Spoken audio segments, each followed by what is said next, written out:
Phone tapping కేసులో విచారణకు హాజరై జవాబులు చెప్పిన సంతోష్‌రావు ఈ కేసులో కీలకమైన వ్యక్తిగా సిట్ భావిస్తోంది. సిట్ అధికారులు భావిస్తున్నారు. మాజీ ఎంపీ సంతోష్‌రావు చెప్పిన జవాబులు ఈ కేసు విచారణ మలుపు తీసుకునే అవకాశం ఉన్నట్టు సిట్ అధికారులు భావిస్తున్నారు. ఎందుకంటే ఆయన చాలా విషయాల్లో చెప్పిన జవాబులను సిట్ అధికారులు గుర్తు చేస్తున్నారు. ఎందుకంటే సంతోష్ జవాబులు ఎందుకు కీలకమని సిట్ భావిస్తుంది అంటే, ఆ సమయంలో అంటే ఫోన్ ట్యాపింగ్ జరిగింది అని ఏదైతే మనం ఒక టైం చెప్తున్నామో, ఆ సమయంలో ఈ కేసుకు సంబంధించిన ప్రధాన నిందితుడు ప్రభాకర్ రావు సహా మాజీ డీసీపీ రాధాకృష్ణరావు కావచ్చు, మాజీ డీఎస్పీ ప్రణీత్రావు కావచ్చు, అండ్ భుజంగరావు, తిరుపతన్న, వీళ్ళందరితో సంతోష్‌రావు అనేక సార్లు మాట్లాడాడు. సంతోష్‌రావు ఈ నిందితులతో మాట్లాడినట్టుగా సాక్ష్యాధారాలు, ఫోన్ ట్యాపింగ్ సంబంధించి అంటే ఫోన్ నంబర్లు, అట్లాగే వాట్సాప్ చాటింగ్సు, అట్లాగే వాట్సాప్ ద్వారా ఇతర సమాచారం చేరవేసుకున్న విషయాలు, కాల్ డీటెయిల్స్, కాల్ నంబర్స్, వీటన్నింటినీ సంతోష్‌రావు ముందు ఉంచి సిట్ అధికారులు దీనికి మీ జవాబు ఏంటని అడిగారు. సరే, మనకు అందుతున్న సమాచారం ప్రకారం, సిట్ వర్గాల కథనం ప్రకారం కొన్ని విషయాలకు ఆయన జవాబు చెప్పినట్లుగా, కొన్ని విషయాలకు జవాబు చెప్పనట్లుగా తెలుస్తోంది. అయితే చెప్పిన జవాబులు మాత్రం ఖచ్చితంగా ఈ కేసులో కీలకమైన మలుపునకు అనుకోండి, లేదంటే ఈ కేసు పొలిటికల్లీ మోటివేటెడ్, ఇది రాజకీయ ప్రేరేపితమైన కేసుగా నిరూపించడానికి సంబంధించి మాజీ ఎంపీ సంతోష్‌రావు జోగినపల్లి జవాబులే ఆధారమని కూడా సిట్ చెబుతోంది. సరే, సంతోష్‌రావు ఏం చెప్పాడనే దానికి సంబంధించి మన దగ్గర వివరాలు లేవు. సంతోష్‌రావు కూడా బయటకు వచ్చి మీడియాతో తనను ఈ ప్రశ్నలు అడిగారని, ఆ ప్రశ్నలకు తాను ఈ జవాబులు చెప్పానని చెప్పినట్టుగా మన దగ్గర అటువంటి సమాచారం అయితే లేదు. అయితే సంతోష్‌రావును ఫస్ట్ నుంచి కూడా, అంటే ఈ కేసులో మొదటి నుంచి కూడా కీలకమైన వ్యక్తిగా సిట్ ఎందుకు భావిస్తోందంటే, ప్రధానంగా కేసీఆర్ ఎక్కడ ఉంటే సంతోష్ అక్కడ ఉంటాడు ఒకటి. రెండోది, అప్పటి కేసీఆర్ ముఖ్యమంత్రిగా ఉన్న కాలంలో ఆయనను ఎవరు కలవాలన్నా సంతోష్‌రావు అనుమతి తప్పనిసరి. సంతోష్‌రావు అనుమతి లేకుండా కేసీఆర్ను కలవగలిగిన మనిషి ఈ భూమి మీద లేడు. ఆ రకమైన ఒక ఒపీనియన్ ఉంది, ఆ రకమైన ఆధారాలు కూడా ఉన్నాయి. కొన్ని సందర్భాల్లో కేసీఆర్ కొడుకు, BRS party working president KTR కూడా తన సన్నిహితులతో ఈ మాట చెప్పి ఆవేదన చెందినట్లు అప్పట్లో వార్తలు వచ్చాయి. అంటే తాను తన తండ్రిని కలవాలనుకున్న సంతోష్ అనుమతి తప్పనిసరి అయిపోయింది, సంతోష్ పర్మిషన్ లేకపోతే నేను మా నాన్నను కూడా కలవలేకపోతున్నా అని ఆయన కొంతమందితో అన్నట్టు గతంలో వార్తలు వచ్చాయి. ఆ వార్తలు నిజమెంతుందో నాకు తెలియదు. రెండోది, మాజీ ఎమ్మెల్సీ కవిత కూడా చాలా సందర్భాల్లో ఓపెన్గానే చెప్పింది. సరే, ఇప్పుడైతే తాజాగా సంతోష్ దయ్యమని, లేకుంటే రాక్షసి అని, లేకపోతే భూతమని, ఇవన్నీ ఆయన పైన ఆరోపణలు గుప్పిస్తోంది, మనం అంతా చూస్తున్నాం. సో సంతోష్‌రావు పర్మిషన్ లేకుండా తన తండ్రిని కలుసుకునే అవకాశమే లేకుండా పోయిందని కవిత చాలా సందర్భాల్లో పత్రికా విలేకరులతో మాట్లాడినప్పుడు కానీ, మిగతా వాళ్ళతో మాట్లాడినప్పుడు కానీ అటువంటి ఆవేదన వ్యక్తం చేసినట్లుగా కూడా మనందరికీ తెలుసు.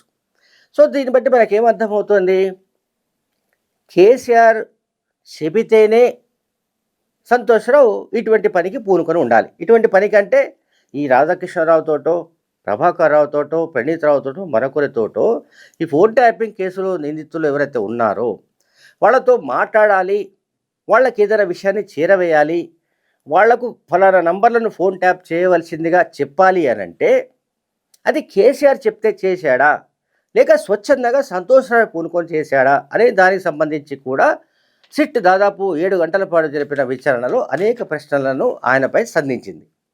సో ఆయన ఏమేమి చెప్పాడనేది మళ్ళీ చెప్తున్నాను. ఆయన ఏం జవాబు చెప్పాడనేది మనకు తెలియదు. సిట్ వైపు నుంచి వస్తున్న ఇన్ఫో ప్రకారం చెప్తున్నాం మనం, అంటే అనలైజ్ చేస్తున్నాం. సో, ఫోన్ ట్యాపింగ్ కేసులో ఫస్ట్ సంతోష్ రావుపై సంధించిన ప్రశ్న ఏంటంటే, పెద్దాయన అంటూ ఈ కేసుకు సంబంధించిన పలువురు నిందితులు మాట్లాడుతూ వస్తున్నారు. కొన్ని సందర్భాల్లో పెద్దాయన అంటున్నారు. కొన్ని సందర్భాల్లో బిగ్ బాస్ అంటున్నారు.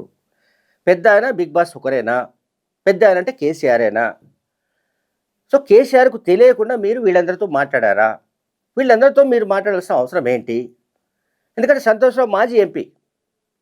పోనీ ఎంపీగా ఉన్న కాలంలో కూడా ఆయన రాధాకృష్ణరావుతోటో, ప్రభాకర్ రావుతోటో, మరొక పోలీస్ అధికారితో మాట్లాడవలసిన అవసరం ఏమీ లేదు.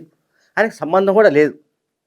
మంత్రులకు సహజంగా సంబంధం ఉంటే ఇంటెలిజెన్స్ వాళ్ళతోనో, మరెవరితోనైనా మాట్లాడే అవకాశం ఉంది కానీ, ఒక ఎంపీగా ఉండే వ్యక్తికి మాట్లాడవలసిన అవసరం లేదు. మాజీ ఎంపీగా మాట్లాడవలసిన అవసరం కూడా లేదు. అంటే పార్టీ అధ్యక్షుడు ఇప్పుడు మాజీ ముఖ్యమంత్రి కేసీఆర్‌కు తెలియకుండా ఇదంతా జరుగుతుందని అనుకోవడానికి లేదని సిట్ చెప్తోంది. మావోయిస్టుల పేరిట అప్పట్లో దీనికి సంబంధించి ఒక రివ్యూ కమిటీ ఉంటుంది. ఆ రివ్యూ కమిటీ కళ్ళకు గంతలు కట్టి, అట్లాగే రకరకాలుగా వేలాది మంది రాజకీయ నాయకులు, న్యాయమూర్తులు, లేకపోతే జర్నలిస్టులు, లేకపోతే ఇతరత్ర వ్యాపార వర్గాల ఫోన్లను ఎట్లా ట్యాప్ చేశారు?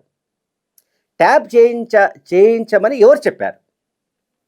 కీలకమైన ప్రశ్న ఇదే. ఫోన్ ట్యాపింగ్ విచారణలో ఎవరిని పిలిచినా సిట్ అధికారులు అడుగుతున్న ఏకైక ప్రశ్న అదే. అసలు ఈ టెలిఫోన్ ట్యాప్ చేయవలసిందిగా ఆదేశాలు ఎక్కడి నుంచి వెళ్ళాయి? ఇది కీలకమైనది. దీనికి జవాబు చెప్పడంలో చాలామంది తటపటాయిస్తున్నారు. అట్లాగే ఎవరెవరిపైన నిఘా పెట్టాలి అనే దానికి సంబంధించి ఎవరు నిర్ణయం తీసుకున్నారని కూడా సిట్ మాజీ ఎంపీ సంతోషరావును ప్రశ్నించింది. ఏ రాజకీయ నాయకులపైన, అట్లాగే బీఆర్ఎస్ ప్రత్యర్థులపైన నిఘా పెట్టాలని కానీ, వాళ్ళ ఫోన్లు ట్యాప్ చేయాలని కానీ కేసీఆర్ చెప్పారా? కేసీఆర్‌కు తెలిసే జరిగిందా? లేకుంటే కేసీఆర్ ఇట్లా అన్నారు అని చెప్పి కేసీఆర్ మాట ఇది అని మీరే సొంతంగా పోలీస్ అధికారులతో, ఉన్నతాధికారులతో, ఇంటెలిజెన్స్ అధికారులతో మాట్లాడారా అని వాళ్ళు అడిగారు. మరి ముఖ్యంగా స్పెషల్ ఇంటెలిజెన్స్ బ్యూరో అంటే మావోయిస్టుల అణచివేత కోసం ఏర్పాటు చేసిన వింగ్ ఎస్ఐబి అధికారులతో కానీ, టాస్క్ ఫోర్స్ అధికారులతో కానీ మాట్లాడవలసిన అవసరం మీకేమిటని కూడా వాళ్ళు పదే పదే ప్రశ్నలు సంధించారు. తర్వాత మిగతా అంటే సంతోష్ రావును విచారించేటప్పుడు పోలీసులు చాలా జాగ్రత్తలు తీసుకున్నట్టుగా కనబడుతుంది. ఎందుకంటే సంతోష్ రావు ఈ కేసులో అత్యంత కీలకమైన సాక్షిగా సిట్ భావిస్తోంది. ఈ నేపథ్యంలోనే సిట్ చేసింది ఏమిటంటే పకడ్బందీగా తన దగ్గర సాక్ష్యాధారాలను ఉంచుకుంది. ముందే ప్రొక్యూర్ చేసుకుంది. అంటే ఎవిడెన్సెస్ అన్నీ కలెక్ట్ చేసుకొని, అట్లాగే గతంలో నిందితులు ఇచ్చిన వాంగ్మూలాలన్నీ కూడా ఒక దగ్గర పెట్టుకొని, వాటి ఆధారంగా సంతోష్ రావును ఇంటరాగేట్ చేసింది సిట్. అంటే నేను ఇంతకుముందే మనం మాట్లాడుకున్నది, కేసీఆర్ను ఎవరు కలవాలన్నా, ఏ రకంగా ఆయనతో మాట్లాడాలన్నా ఖచ్చితంగా సంతోష్ పర్మిషన్ లేకుండా కేసీఆర్ దాకా ఎవరు వెళ్ళలేరు. అటువంటి పరిస్థితుల్లో మొత్తం తానే అయి సంతోష్ రావు వ్యవహారాలు నడిపించారు కనుక, అప్పుడంతా మీరే నడిపించారు, మీరే మొత్తం పరిస్థితుల్ని చక్కదిద్దారు కనుక అసలు సంగతి ఏమిటో చెప్పండి అని కూడా ఆయనను సిట్ అధికారులు ఇంటరాగేట్ చేశారు. సరే, కొన్నింటికి ఆయన చెప్పాడు, కొన్నింటికి చెప్పలేదు. కానీ చెప్పిన జవాబులే ఈ కేసులో అత్యంత కీలకమైనవిగా సిట్ భావిస్తోంది. ఆ జవాబులను బేస్ చేసుకొని ఈ విచారణ ముందుకు వెళ్ళే అవకాశం ఉన్నట్టుగా కూడా సిట్ వర్గాలు తెలియజేస్తున్నాయి. Thank you very much.